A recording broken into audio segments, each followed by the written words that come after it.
तो hello everyone, आज है सरस्वती पूजा और बसंत पंचमी। तो चलिए आप लोग को दिखाते हैं हम अपने गांव का कुछ नज़ारा पंडाल का। चलिए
तो जैसा कि आप लोगों ने देखा, ये था हमारे गांव का फर्स्ट पंडाल। अब चलिए हम आप लोग को ले चलते हैं दूसरा का पंडाल।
तो गाइस, ये था हमारे गांव का दूसरा पंडाल। अब चलिए पूजा होने के बाद आप लोग को कुछ नज़ारे दिखाएंगे।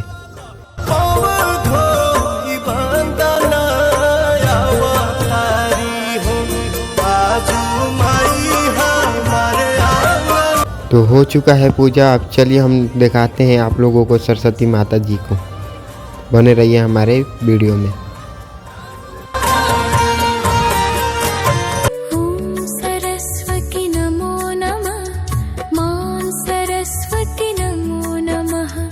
विद्यादायिनी नमो नमः, हंसवाहिनी नमो नमः। ॐ सरस्वती नमो नमः, मां सरस्वती नमो नमः, विद्यादायिनी नमो नमः, हंसवाहिनी नमो नमः। ॐ सरस्वती नमो नमः, मां सरस्वती नमो नमः, विद्यादायिनी नमो नमः, हंसवाहिनी नमो नमः। ॐ सरस्वती नमो नमः, मां सरस्वती नमो नमः, विद्यादायिनी नमो नमः, हंसवाहिनी नमो नमः ॐ सरस्वती नमो नमः मा सरस्वती नमो नमः विद्यादायिनि नमो नमः हंसवाहिनी नमो नमः ॐ सरस्वती नमो नमः मा सरस्वती नमो नमः विद्यादायिनि नमो नमः हंसवाहिनी नमो नमः ॐ सरस्वती नमो नमः मां सरस्वती नमो नमः विद्यादायिनि नमो नमः हंसवाहिनी नमो नमः ॐ सरस्वती नमो